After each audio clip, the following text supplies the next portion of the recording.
mga ka-SK PC, nandito ko ngayon sa Muntinlupa. So dapat home service ako kaso umalis si sir, kaya ang gagawin ko na lang, kukunin ko yung unit tapos iuwi ko, doon ko gagawin, tapos babalik ko ulit dito. Buti na lang medyo malapit lang to. A few moments later. Yan, mini PC pala to, kala ko malaking desktop. So yan, i-reformat lang natin to kasi may password daw, hindi ma-open ni sir. So hindi ko alam kung bias password ba yung sinasabi niya o yung Windows password lang. Pero gusto niya i-reformat na diretso.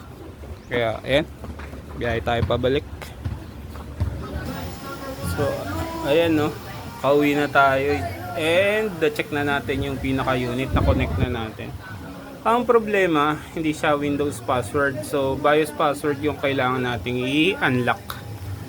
So medyo iba yung gagawin natin dito kasi kailangan natin buksan yung board, yung mismong CPU, yung mini PC.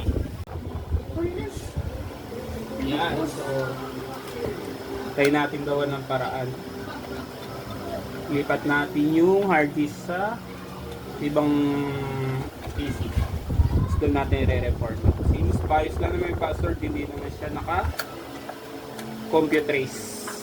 So try natin. Ito.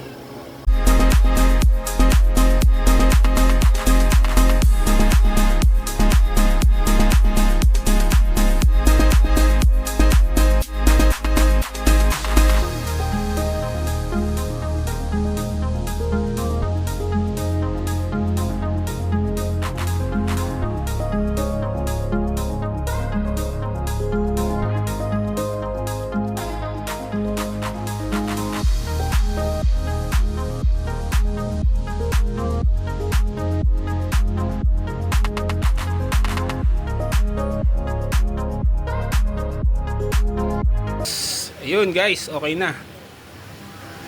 Yan. So ang ginawa natin dyan, hindi na tayo nag-BIOS BIOS unlock.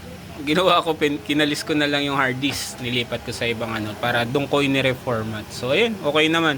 At least hindi na napamahal kasi mas mahal kapag board level yung gagawin natin So reformat pa rin ang ginawa natin, kaya medyo nakatipid siya. Yan. So okay na to, ihahatid na lang pabalik ng Muntinlupa.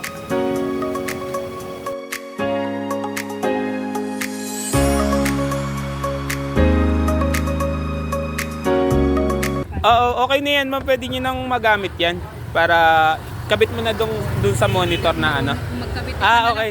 Sige, oo. Kasi nasa Batangas daw siya Nag-swimming sila. Sige ma'am, thank you. Yan, okay na. Na-isoli ko na, nakuha na nila ulit. So pwede na nilang magamit yun. Kaya kayo, kung may papagawa kayo, chat nyo na lang. PM lang kayo, mga reformat, mga ganun, para gagawin natin. Pwede tayo mag home service Yan. So home service kaya padala nyo sa akin. Salamat. SK.